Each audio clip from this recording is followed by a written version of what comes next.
નામ બદલ મુંતીબેન રામભાઈ છે। હું ગોળુમાં છેલ્લા 22 વર્ષથી નોકરી કરું છું।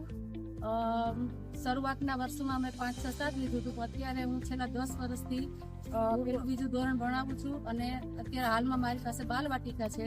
બાલવાટિકામાં અલગ જ ભણાવવાનું છે। શરૂઆતમાં સર્કલ ટાઈમ, આવકાર અને હાજરી જે 12 મહિનાની થીમ પ્રમાણે પૂરવામાં આવે છે અને એન્ટ્રી કરાવવામાં આવે છે। ત્યારબાદ વર્ગખંડની મુક્ત રમત છે, એમાં બાળકોને કેરમ, ચેસ કે રમત રમાડવાની અથવા તો એને મણકા દોરામાં પરોવવાના એવી અલગ અલગ એક્ટિવિટીઝ કરાવવામાં આવે છે। ત્યારબાદ સહઅભ્યાસિક પ્રવૃત્તિ, ગણિત, વિજ્ઞાન અને પર્યાવરણને લગતી પ્રવૃત્તિ દ્વારા શિક્ષણ આપવામાં આવે છે।